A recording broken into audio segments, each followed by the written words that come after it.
pessoal? Tudo certo com todos? Então, espero que tenham descansado bastante nesse feriado. Então, nós vamos continuar a nossa aula a respeito da hidrosfera, que é a camada de água, a camada líquida que envolve o nosso planeta. E hoje, especificamente, a gente vai falar sobre as águas marinhas, ou as águas marítimas, ou as águas salgadas, certo? Então, vamos lá. Primeiro, a distribuição das águas no planeta. Então, 97% do nosso planeta é de água salgada e 5% dela é doce. Esse 5% dessa água doce, 70% dessa água a gente vai encontrar congelado nas geleiras e nos icebergs, principalmente no Polo Norte e Sul. 29% dessa água vai estar embaixo do solo, vai ser água na parte subterrânea, que são chamados de aquíferos. E 1% só é água líquida que a gente tem aqui em cima da superfície, aonde a gente encontra nos rios, nos lagos, no solo. Então, essa é a distribuição da água no nosso planeta. Como hoje nós vamos ver as águas marítimas, então a gente vai ver a água salgada, a água marinha, ela é dividida em duas partes, os oceanos e os mares. Oceano e mar é a mesma coisa, são massas de água salgada que envolvem os continentes. Continentes são essas terras, né, pedaços de terra bem grande que a gente tem no nosso planeta, são 6 continentes, e as águas que envolvem, que ficam ao redor desses continentes, são chamados de oceanos. Hoje, atualmente, existem 4 oceanos: o Oceano Glacial Ártico, que fica no norte, o Oceano Atlântico, que banha o leste do Brasil, o Oceano Pacífico, que banha a área oeste da América, aí o Oceano Índico, que banha tanto a África quanto a Ásia e um pedaço da Oceania. Esses são os 4 oceanos que a gente tem. Eu trouxe aqui esse mapa com o Oceano Glacial Antártico riscado, porque ele, em alguns mapas e alguns livros de geografia, ele é considerado oceano e alguns não. Então, a maioria ainda não considera essa massa de água salgada como um oceano. Qual é a diferença entre oceano e mar? O oceano, ele é maior. Então, aqui, ó, no mapa, o oceano, ele é mais profundo, ele está mais longe do continente. A água que fica aqui, próxima dos continentes, elas são chamadas de mares. Então, o mar é um pedaço do oceano que entra em contato com o continente, tá? É a mesma água, só muda o nome para dizer que a água que encosta na terra se chama mar e a água que está mais longe se chama oceano, mas é a mesma água. Então, os mares, eles ficam mais próximos dos continentes. Então, eles chegam a tocar nas terras continentais. Existem 3 tipos de mares classificados dentro da geografia. Então, existe o mar aberto, que é esse daqui.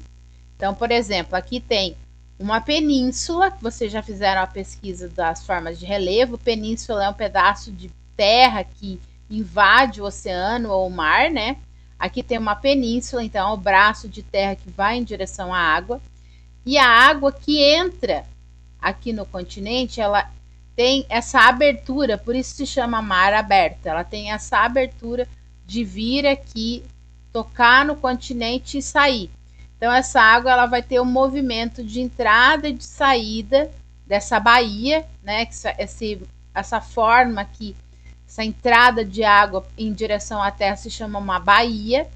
Então, essa água vem, molha, entra em contato com o continente e sai, e depois vem outra água e faz o mesmo movimento. Então, isso é um mar aberto. Existe um mar chamado continental, que é aquele que fica no meio, quase fechado entre os continentes. Diferente do aberto, ele não tem uma abertura ampla para poder entrar e chegar próximo das terras. Ele vai ter só um canalzinho, como é o exemplo daqui, ó.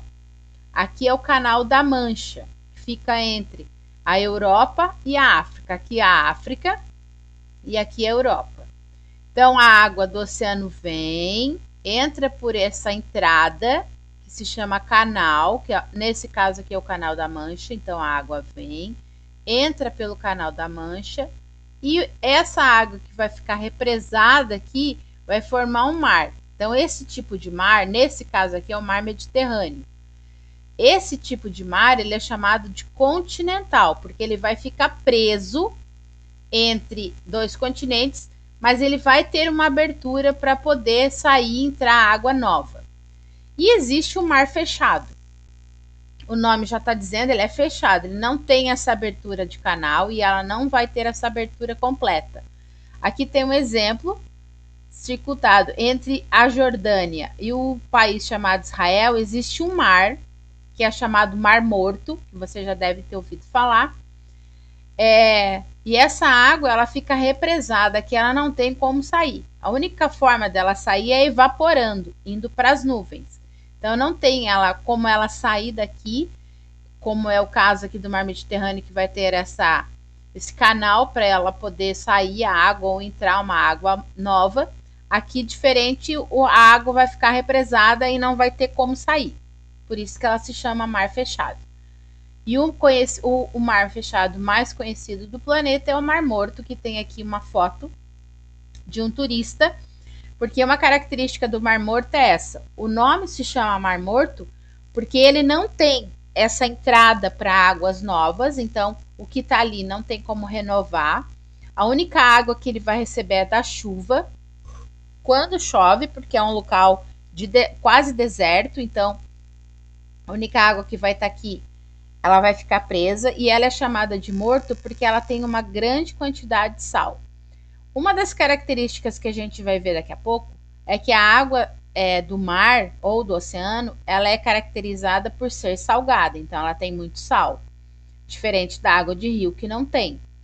E a água do mar fechado, no caso aqui do Mar Morto, ele recebe o nome de morto porque nenhum tipo de ser vivo, seja animal ou vegetal, consegue suportar a quantidade de sal que tem concentrada no Mar Morto. Então é o mar, é a água marítima mais salgada que a gente tem no planeta, é o Mar Morto. E aí o que acontece? A água fica pesada por causa da quantidade de sal. E como ela fica pesada, as pessoas não conseguem afundar. Isso se chama densidade, que é o peso da água. A água é mais pesada do que o corpo das pessoas. Então, não precisa saber boiar para boiar lá no Mar Morto.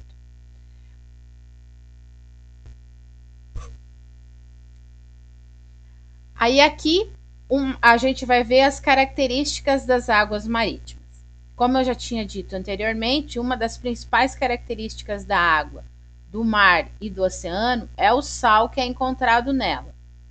Então, no início, quando o nosso planeta se formou, a água só tinha um tipo de água, que era a água doce, que veio da chuva. Com o passar do tempo, essa água da chuva ela foi se acumulando nos buracos que os cometas, os meteoros, os asteroides iam deixando na superfície da Terra. Igual a Lua é toda marcada de crateras, o nosso planeta também era antes da formação da atmosfera. Então, esses buracos, essas crateras, elas foram se enchendo de água, da água da chuva. Com o passar do tempo, essas águas, elas iam batendo nas rochas e iam extraindo sais minerais. Então, iam tirando sal dessas rochas e esse sal foi para a água. Passou milhões e milhões de anos com esse movimento da água batendo nas rochas, o sal foi saindo da rocha e foi indo para a água, dando essa característica de salinidade. Então, a água do mar e a água do oceano, elas são salgadas. Aqui nas 3 fotos eu coloquei, então, qual é o tipo de sal que tem no mar? O sal marinho é o sal que a gente usa dentro de casa na cozinha. Se chama cloreto de sódio. Só que o sal do mar, a gente não pode pegar o sal do mar e se alimentar dele, porque ele vai fazer muito mal para a saúde. Então, quando a gente utiliza o sal que vem do mar, Aqui tem, ó, por exemplo, sal marinho. E aqui está escrito que é um sal comum moído, porque as pedras de sal elas são bem grandes e aí passa por um processo para refinar o sal, para ele se tornar esse pozinho branco que a gente utiliza na alimentação. E ele tem que ter iodo, ó, sal comum moído iodado. O iodo é um elemento químico que é acrescentado no sal para não fazer tão mal para a nossa saúde. Mas o excesso de sal ele faz mal sim, tá? Então existem doenças como a hipertensão, que é mais chamada de pressão alta, que ela é decorrente do uso excessivo do sal. Aqui tem uma salina. Aqui é no Rio Grande do Norte, aqui no Brasil, que é um dos maiores fabricantes, né? Eles tiram o sal do mar e fazem a purificação desse sal, eles fazem a limpeza, o refinamento e colocam o iodo, empacotam e vendem. Então aqui essas duas fotos, a de cima e de baixo, aqui uma foto mais antiga, mas mostra exatamente o que é uma salina. Salinas são pequenas piscinas, bem rasinhas. Então, aqui é como se fosse uma fazenda. Então, aqui vai ter a ligação, um canal que vem e vai trazer água do mar para essas piscinas rasinhas. A água vai ficar aqui exposta ao sol. A água evapora e o sal fica nas piscinas. Então, aqui tem um exemplo, ó. Essa parte que era uma piscina, ela é bem rasinha. Aí coloca uma lâmina de água, né, uma quantidade de água bem pequena, bem pouquinha água, e deixa essa água no sol. O sol vai evaporar a água e o sal vai ficar. Então vai ficar essa camada branca aqui, que é tudo sal. Aí esse sal vai ser recolhido, vai ser moído, vai ser limpo, porque às vezes tem sujeira que vem junto com o mar. Eles fazem essa limpeza, colocam o iodo, empacotam e vendem para o consumidor final. Então essa é a primeira característica do mar ou do oceano, a quantidade de sal que tem nas águas. Existem lugares que são águas mais salgadas e existem lugares que têm água menos salgada. Mas toda a água do mar e do oceano é salgada. Depende da quantidade de chuva. Se chove muito próximo daquele mar, a água vai ser menos salgada, porque a água da chuva é doce. Se chove menos, a água do mar vai ser mais salgada. Outra característica da água do mar e do continente, dos oceanos é a temperatura. Então, esse mapa aqui ele está em inglês, mas o que importa é a cor. Vocês vão ver aqui na legenda, mostra que na cor roxa é uma temperatura baixa, menos de quase 2 graus de temperatura. E quanto mais próximo do vermelho, mais alta é a temperatura. Então, aqui, ó, a região da linha do Equador, que é a latitude zero, que a gente já estudou, lembram? Então, essa aqui é a linha do Equador. Então, próximo da linha do Equador vão ser as águas mais quentes do planeta. Então, essa faixa aqui vai ter uma temperatura média de 30, 32 graus, mais ou menos. E à medida que eu vou me afastando da linha do Equador, a água vai esfriando. Então, Santa Catarina fica aqui, ó. Por isso que a água do mar aqui é tão fria, porque a gente está mais perto do polo do que da linha do Equador. E a mesma coisa acontece na parte norte. Quanto mais eu me afasto da linha do Equador, mais fria a água vai ficar, mais roxa ela vai ficar aqui dentro dessa legenda, que vai mostrar que a temperatura vai baixando. Essa é a segunda característica das águas salgadas. A terceira característica é o movimento que as correntes marinhas vão fazer dentro da água. O que é uma corrente marinha? É como se fosse um vento que existe embaixo do oceano. Então, existem as correntes quentes, que são as flechas vermelhas, e existem as correntes azuis, que são as flechas azuis. Então, as frias, que são essas correntes, essas flechas azuis, elas vêm do Polo Sul, que é o lugar mais frio. Então, ela vem e vai fazendo. Às vezes a gente está na praia, assim, mergulhando, nadando, ou só embaixo da água ali, vai dar um mergulho e às vezes a gente sente uma água gelada passar pela gente. Aquilo ali é uma corrente marinha que veio. Se ela é gelada, significa que ela veio dessa região do planeta, do Polo Sul. Se a gente está num lugar frio e de repente a água esquenta, é porque uma corrente marinha quente passou por nós, que veio da área da linha do Equador. Então, essa é a terceira característica dos movimentos marinhos. Das águas marinhas, desculpa. A outra característica que existem nas águas salgadas são os movimentos. A água salgada ela tem vários movimentos diferentes. Então, o primeiro movimento é a onda. Rio, que é água doce, não tem onda. Então, a onda ela é uma característica da água salgada.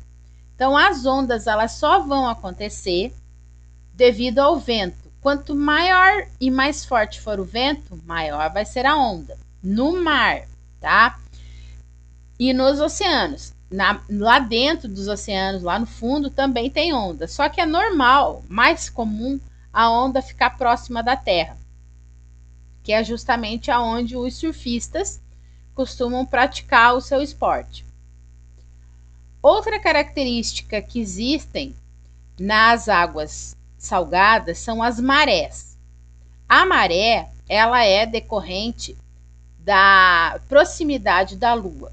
Então, se a Lua está mais próxima da Terra, ela levanta a água. Então, nós teremos uma maré alta. Aqui tem duas fotos da maré alta e da maré baixa, da maré alta e da maré baixa.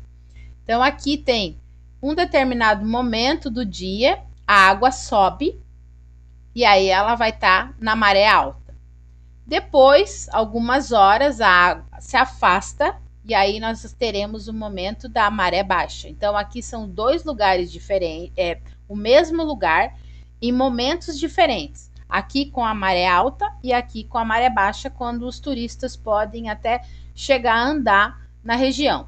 Às vezes a gente está na praia, aqui na nossa região tem bastante praia, e às vezes tem lugar que a gente fica, que horas depois a água está invadindo, porque significa que a maré subiu ou a maré baixou. A mesma coisa acontece nessa foto. Aqui nós temos uma ilha, que na maré alta ela fica isolada, e aqui nós temos a mesma ilha com a maré baixa, que a gente consegue até chegar até esse lugar. Então, essas são as características das águas salgadas. Então, aqui tem um exemplo de como é que funcionam as marés.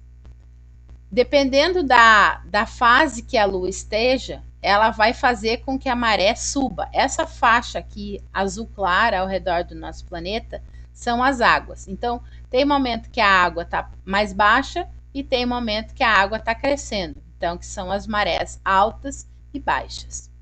Por aqui hoje, eu espero que tenham entendido. Eu vou deixar uma atividade para vocês fazerem em relação a esse assunto, tá? Qualquer dúvida, a professora está aqui. Fiquem com Deus. Um beijo.